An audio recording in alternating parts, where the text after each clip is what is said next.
बिस्मिल्लाहिर्रहमानिर्रहीम। अस्सलाम वालेकुम। Welcome to Habibullah official.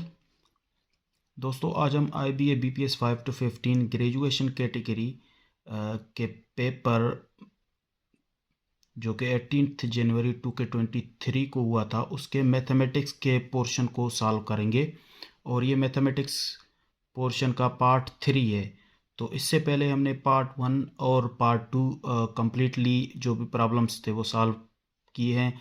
वो हमारे चैनल पे वीडियोस भी पड़े हैं। अगर किसी दोस्त ने वो वीडियोस नहीं देखे तो वो अच्छी तरह से देख लें, क्योंकि IBA में ये लगातार इस टाइप के ही प्रॉब्लम्स आ रहे हैं जो कि वैल्यूज़ उनके सेम तो नहीं है, लेकिन जो उनका तरीका है, मेथड है, वो तकरीबन मतलब कि सेम टू सेम लग रहे हैं। तो इस वजह से हर प्रॉब्लम को चेक करना, उसको समझना बहुत ही आपके लिए कारआमद है। और इसके अलावा ये प्रॉब्लम्स आपको, ये तरीके आपको, मेथड्स आगे भी काम आएंगे वन पेपर के लिए या IBA के किसी भी पेपर के हवाले से। तो दोस्तों, चैनल पे नए तो चैनल को ज़रूर सब्सक्राइब करें, और अगर हमारी वीडियो आपको अच्छी लगे तो उसको लाइक करें, कमेंट करें, और वीडियो कंप्लीट देखें ताकि स्टेप बाय स्टेप हर चीज़ आपको समझ में आ जाए। क्योंकि ये मैथमेटिक्स का पोर्शन है, ये वेरी इंपॉर्टेंट है, और प्रॉब्लम्स भी तमाम इजी और आसान है। सिर्फ ध्यान लगाने की ज़रूरत है। अगर आप ध्यान से वीडियो देखेंगे तो इंशाअल्लाह हर चीज़ और हर मेथड और जो भी फार्मूलाज वगैरह हैं वो आप आसानी से समझ जाएंगे। तो पेपर का डेट है 18 जनवरी 2023 को ये पेपर हुआ था, और मैथमेटिक्स पोर्शन इसका पार्ट 3 है। और इसके दो पार्ट हैं, पार्ट 1 और 2, जो कि 41 प्रॉब्लम से लेके 55 तक मैंने सॉल्व किए हैं बिल्कुल ही आसान तरीके के साथ। और अभी ये पार्ट 3 है जो कि 56 से लेकर 60 तक जो प्रॉब्लम्स हैं आज हम सारे सॉल्व करेंगे स्टेप बाय स्टेप और आसान तरीके में, जैसे सारे दोस्तों को समझ में आ जाए। तो दोस्तों, 56 प्रॉब्लम है। The average height of 60 students in a class is 150 centimetre, out of which 40 students had an average height of 180 centimetre. The average height of the remaining 20 students is. इसका मकसद है कि एवरेज हाइट है 60 students की एक class में, जिनकी जो एवरेज हाइट है वो है 150 सेंटीमीटर्स। उनमें से 40 स्टूडेंट की जो एवरेज हाइट है वो है 180 सेंटीमीटर। तो बकाया जो 20 स्टूडेंट हैं तो उनकी जो एवरेज हाइट है वो कितनी होगी, वो हम सॉल्व करेंगे। बिल्कुल ही एक स्टेप का ये फार्मूला है। सिर्फ इसका जो स्ट्रक्चर है वो आप अच्छी तरह से देख लें। अगर ये स्ट्रक्चर आप देख लेंगे तो ये मुकम्मल एक इक्वेशन बन जाएगा। फिर आप उसको आसानी के साथ, यानी कि 2-3 मिनट, मेरे ख्याल में कि 2 मिनट या 1.5 मिनट में भी ये सॉल्व कर लेंगे आप। तो सबसे पहले हम इसका स्ट्रक्चर बनाएंगे। तो ये है, सबसे पहले तो इनकी जो टोटल हाइट है वो हम लिखेंगे, यानी कितनी है 150। स्ट्रक्चर इसका बनाएंगे कि सबसे पहले ही बनेगा कैसे 150। वो सारे के जो टोटल 60 स्टूडेंट्स हैं उनकी जो हाइट है एवरेज वो 150 है। ये बराबर है 40 स्टूडेंट्स हैं जो उनकी जो हाइट है वो है 180। तो 40 को मल्टीप्लाई करेंगे 180 के साथ, और उसमें 20 जो स्टूडेंट्स की हाइट है वो हमें फाइंड करनी है, यानी 20 स्टूडेंट्स। और जो हाइट एवरेज फाइंड करनी है तो उसको हम x पे शो करते हैं, यानी x फाइंड करेंगे तो ये रिमेनिंग 20 स्टूडेंट्स की हाइट होगी, फिर वो हमें पता लग जाएगा। और इस सारे एवरेज को हम डिवाइड करेंगे टोटल नंबर ऑफ स्टूडेंट्स, यानी कितने हैं 60। तो दोस्तों, इसमें हम करेंगे सबसे पहले बाय क्रॉस मल्टीप्लिकेशन, यानी 150 को मल्टीप्लाई करेंगे 60 के साथ। ये नीचे है, बराबर की दूसरी तरफ आएगा तो ऊपर चला जाएगा, यानी मल्टीप्लाई होगा ये 60 मल्टीप्लाई होगा 150 के साथ। जब 150 को हम मल्टीप्लाई करेंगे 60 के साथ तो आप अच्छी तरह से कैलकुलेटर पे कर लें, या इसको अलग तरीके में कर लें। मैं टाइम बचाने के लिए डायरेक्ट ही आपको बता देता हूँ। तो ये वैल्यू आएगा 9000। और उसके बाद दोस्तों बराबर की निशानी और 40 को मल्टीप्लाई करेंगे 180 के साथ। तो 40 को 180 के साथ मल्टीप्लाई करेंगे तो ये आंसर आएगा 7200, यानी 7200 प्लस करेंगे 20x। देखें हमने सिर्फ स्ट्रक्चर ये बना लिया तो हमारा सारा इक्वेशन एक बन गया है और इसको अब आसानी के साथ हम हल कर सकते हैं। तो 20 जो x है इसको हम रखेंगे, यानी x का वैल्यू फाइंड करना है तो उससे अलावा जो भी चीज़ें हैं, जो भी डिजिट हैं, वैल्यूज़ हैं, वो दूसरी तरफ ले जाएंगे जैसे हमें वैल्यू मिल सके। 20x बराबर होगा, ये यहाँ पे है तो इसको हम दूसरी तरफ ले जाएंगे बराबर के, तो ये प्लस में है, दूसरी तरफ माइनस में हो जाएगा, यानी 9000 माइनस 7200। तो ये 20x बराबर होगा 9000 में से 7200 जब माइनस करेंगे तो ये आएगा 1800 या 1800। ये भी आप चेक कर लें। मैंने ये स्टेप बाय स्टेप मैं इसीलिए इसको सॉल्व कर रहा हूँ जैसे आपको आसानी के साथ समझ में आ जाए। अब एक का वैल्यू फाइंड करना है तो ये 20 मल्टीप्लाई में है तो दूसरी तरफ बराबर के जाएगा तो डिवाइड में जाएगा, और ये 0 0 ख़त्म हो गया। ये टेबल एक दफ़ा 2 का और 18 पे 9 दफ़ा, और ये 0 बच गया यानी 90। यहाँ पे आ गया 90, यानी x का जो हमारा वैल्यू है, यानी नंबर ऑफ जो रिमेनिंग 20 स्टूडेंट्स हैं उनकी जो हाइट है एवरेज वो है 90 सेंटीमीटर्स। यहाँ पे भी मैं लिख देता हूँ। तो इसका जो क्वेश्चन नंबर 56 का जो आंसर है एक्यूरेट और ऑथेंटिक वो है 90। जिस भी दोस्त ने ये टिक किया है उसके आंसर बिल्कुल करेक्ट है। अच्छा दोस्तों, उसके बाद है प्रॉब्लम नंबर 57 या क्वेश्चन नंबर 57। वो है a man is 6 times as old as his son, यानी एक बंदा है उसका जो बेटा है उससे वो बंदा 6 गुना बड़ा है, 6 टाइम्स। 3 years अगो 3 साल पहले his age was 9 times his son's age, यानी वो जो बंदा है उसका 3 साल पहले जो उसकी उम्र थी वो अपने बेटे से 9 साल यानी 9 गुना ज़्यादा थी। तो the present age of the man is, यानी अभी जो उसकी उम्र है वो क्या है मैन की, बंदे की। तो ये हम फाइंड करेंगे, बिल्कुल ही इजी और आसान इसकी सॉल्यूशन है। तो इसमें सबसे पहले लिखेंगे हम सन का हम सपोज करते हैं लेटेस्ट उसकी जो एज है वो है x, और फादर की जो एज है वो है 6x, यानी 6 गुना। ये लिखा हुआ है 6 टाइम्स तो ये 6 गुना बड़ा है। इसका भी एक स्ट्रक्चर बनेगा, स्ट्रक्चर को आप समझे फिर आप प्रॉब्लम खुद ही आसानी के साथ हल करेंगे। अभी बाद में कह रहा है 3 years अगो,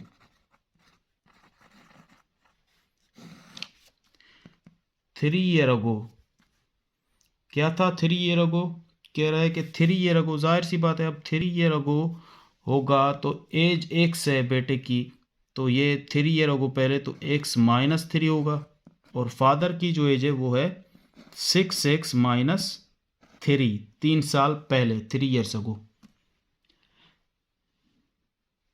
अच्छा, उसके बाद 3 years जो 3 साल पहले फिर कह रहा है कि his age was 9 times his son's age, यानी उसकी जो उम्र थी वो 9 गुना थी अपने बेटे के उम्र के हिसाब से 3 साल पहले। तो 3 साल पहले हम लिखेंगे कि फादर की जो एज है, father is equal to 9 times of his son's age, 9 times 3 साल पहले। तो ये हमारा समझेंगे एक स्ट्रक्चर बन गया। तो अभी सिर्फ हम इसमें वैल्यूज़ पुट करेंगे। ये देखें अभी फादर की एज क्या है 3 साल पहले, ये है 6x माइनस 3, और बराबर है, अच्छा 3 साल पहले बेटे की क्या उम्र है x माइनस 3, ये वैल्यू ये पुट करेंगे यहाँ पे बेटे की उम्र की जगह। तो x के वैल्यू एक तरफ और पहले इसको हम 6x माइनस 3 ये मल्टीप्लाई करते हैं, ये होगा 9x माइनस 27 होगा ये। उसके बाद हम जो भी वैल्यूज़ हैं उनको x की जो है वो एक की तरफ ले जाएंगे, यानी 6x, या इसको हम ऐसे करते हैं कि ये जो 9x है इसको रहने देते हैं, ये दूसरी तरफ ले जाते हैं, ये होगा -6x और इक्वल होगा, इसको हम दूसरी तरफ यहाँ से यहाँ पे लेके आते हैं तो -3 प्लस 27। तो 9x में से 6x चले गए तो बचेंगे 3x, वो बराबर होगा माइनस का है ये 3 और ये प्लस का 27, तो प्लस के कितने वैल्यूज बचेंगे 24। तो x का जो वैल्यू होगा यहाँ पे 3x इज इक्वल 24, ये मल्टीप्लाई में है x के साथ 3 तो दूसरी तरफ जाएगा तो डिवाइड में आ जाएगा, यानी 24/3। तो क्या वैल्यू आएगा ये, एक दफ़ा ये 8 दफ़ा। देखिए ये x का जो वैल्यू हमें है, बेटे का जो वैल्यू है यानी बेटे की जो एज है वो है 8 ईयर्स। x यहाँ पे हमने लिया था तो यहाँ पे बेटे का जो एज है वो लेट हमने सपोज किया x, तो x का वैल्यू आ गया 8 ईयर्स, यानी उसकी जो उम्र है वो है 8 साल। तो बेटे की उम्र 8 साल है, लेकिन ये पूछ रहा है कि the present age of man, यानी मैन है जो बंदा है उसकी उम्र क्या है। तो यहाँ पे बंदे की उम्र हमने पहले इक्वेशन में क्या लिखा है 6x, तो यहाँ पे 6 मल्टीप्लाई बाय 8 करेंगे तो ये कितना आएगा 48 ईयर्स,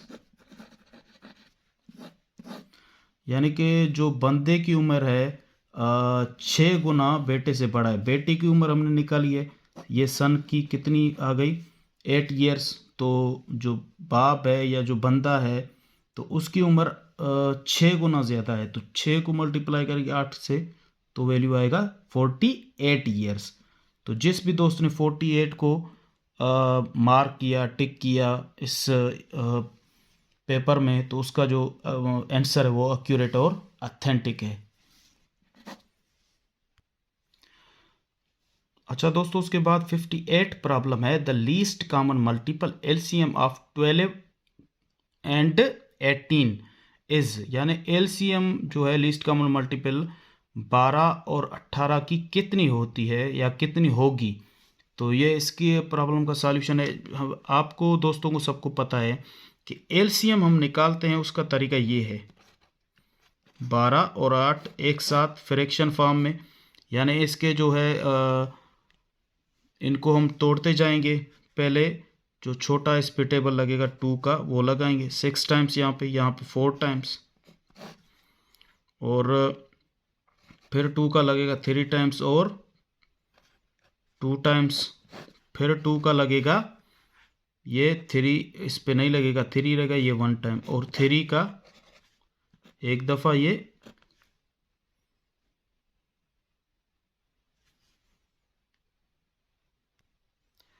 अच्छा ये 12 और 8 का जो ये होगा निकलेगा वो होगा 24। लेकिन ये तो एक तरीका है, मैं आपको एक तरीका समझा रहा था एलसीएम का कैसे लिया जाता है, लेकिन यहाँ पे जो वैल्यूज़ हैं वो हैं 12 एंड 18, यानी 12 एंड 18। तो इसका जो हम एलसीएम लेंगे इस तरीके से, पहले 2 का लगाएंगे छोटा 6 टाइम्स और यहाँ पे 9 टाइम्स, फिर 2 का 3 टाइम्स एंड 9 इस पर नहीं लगेगा तो यही रहेगा, फिर 3 का एक दफ़ा इस पर और इसका 3 दफ़ा, और 3 का टेबल एक, यानी फाइनल में जो हमें एक एक रखना है। फिर ये जो सारे हैं इनको मल्टीप्लाई करना है, 2 को 2 के साथ मल्टीप्लाई करेंगे तो 4 होगा, और 4 को 3 के साथ तो 12 और 12 को 3 के साथ तो होगा 36, यानी एलसीएम जो निकला है हमने सॉल्व किया है 12 और 18 का 36। लेकिन दोस्तों जो ऑप्शन हमें गिवन है उनमें 36 ये वैल्यू है ही नहीं। तो बाकी इसका एक बेहतर तरीका ये है प्रॉब्लम सॉल्व करने का, यानी पहचानने का कि कौन सा वैल्यू है, यानी कौन सा ऑप्शन सही और ऑथेंटिक है। अगर हमने 36 निकाला है तो 36 नहीं है तो कौन सा हो सकता है। तो दूसरे जो ऑप्शंस हैं, 4 ऑप्शन होंगे ABCD, तो उनमें से जो भी होगा यानी उनको उन चारों में से जिस पे कंप्लीट टेबल 12 और 18 का कंप्लीट टेबल लगेगा तो वो समझें कि हमारा LCM वैल्यू है और वो ऑथेंटिक वैल्यू है। अगर 36 नहीं है तो इसके अलावा ये तरीका है कि जो 4 ऑप्शन है वो चारों में से 1 बाय 1 हम जो भी वैल्यूज़ हैं उनको 12 का टेबल भी लगा के देखेंगे, 18 का भी लगा के देखेंगे। ये जो भी वैल्यू होगा उसको दोनों का टेबल उस पर लगना चाहिए पूरा पूरा कंप्लीट, तो समझे कि वो वैल्यू है। तो इसमें जो वैल्यू है 58 प्रॉब्लम में वो है 72, क्योंककि 72 पे 12 का टेबल भी लगता है और 18 का भी लगता है। इस पे 72 पे जो 12 का टेबल है वो 6 टाइम्स लगता है, 6 टाइम 12 का टेबल और कंप्लीट पूरा पूरा। और जो 18 का टेबल है वो 72 पे 4 टाइम्स लगता है। इसी वजह से दूसरे जो 3 वैल्यूज़ हैं उन पे ये दोनों कंप्लीट वैल्यू पूरे पूरे नहीं लगते हैं। तो 72 जो ऑप्शन है इन पे, इस पे टेबल जो लग रहा है कंप्लीट, तो ये समझे कि एक्यूरेट और ऑथेंटिक आंसर है। तो उसको जिसने भी 72 को मार्क किया है तो उसका समझे कि ये प्रॉब्लम और ये क्वेश्चन सही हो गया है। अच्छा दोस्तों, बिल्कुल ही आसान और इजी क्वेश्चन सवाल है 59, जो है the graph of 2x minus 4y plus 8 is equal to 0 crosses the x axis 8। तो इसका हम सॉल्यूशन लिखते हैं।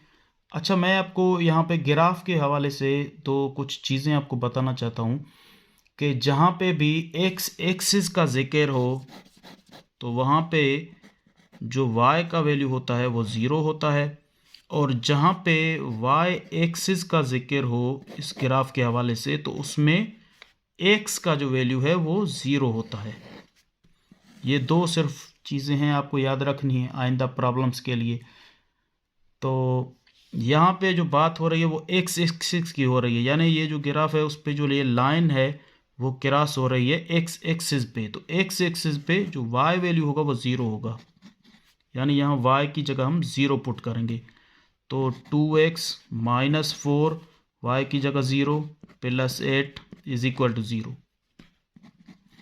2x सेम माइनस ये 4 मल्टीप्लाई बाई 0 0 होगा प्लस 8 इज इक्वल टू 0।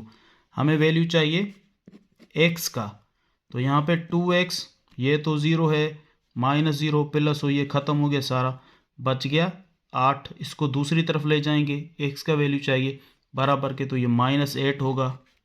और उसके बाद x के साथ 2 मल्टीप्लाई में है, दूसरी तरफ डिवाइड में हो जाएगा, यानी माइनस है डिवाइडेड बाई 2, ये 1 टाइम ये 4 टाइम, तो यहाँ पे माइनस है तो वैल्यू आएगा -4, x का वैल्यू आएगा -4।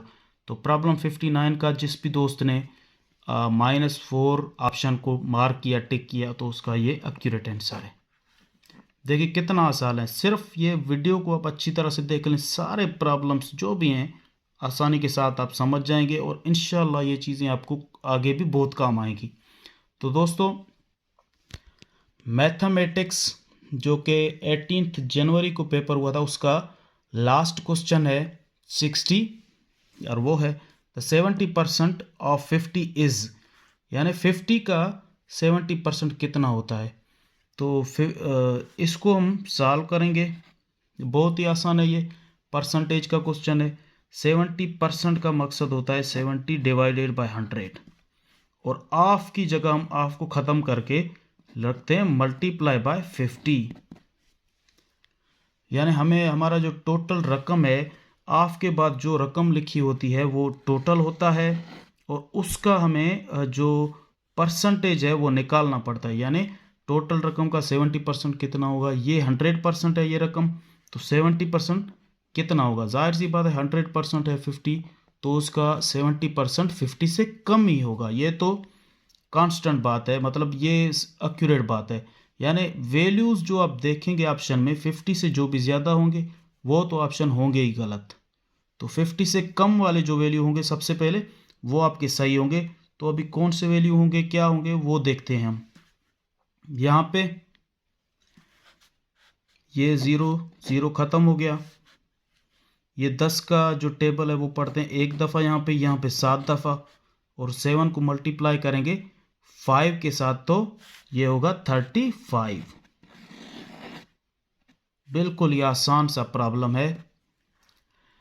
देखें 7 यानी 70% ऑफ 50 इज जो होगा वो कितना 75, ओ सॉरी 35 होगा। यहाँ पे जो आंसर हम लिखेंगे 35, और ऑप्शंस में भी हम टिक करेंगे, मार्क करेंगे 35 को। जिस भी दोस्त ने 35 को मार्क किया होगा वो उसका ऑथेंटिक आंसर होगा, एक्यूरेट होगा बिल्कुल ही। और इसके अलावा दोस्तों देखिए कितने ये इजी और नॉर्मल प्रॉब्लम है। सिर्फ ये है कि आप चैनल को सब्सक्राइब करें और वीडियो को कंप्लीट देखें स्टेप बाय स्टेप। ऐसा नहीं है कि आप उसको स्किप करते जाएं, तो ऐसे मज़ा नहीं है कि आपको हर चीज़ें समझ में नहीं आएंगी। तो बेहतर है कि आप A to Z 1 by 1 steps को समझते जाएं। और इसके साथ ही हमारा मैथ का पोर्शन 18 जनवरी वाला कंप्लीट हो गया है। तो इसके अलावा वीडियो अच्छी लगे तो कमेंट ज़रूर करें, लाइक करें, और हमें दुआओं में याद रखिएगा दोस्तों। Thank you very much.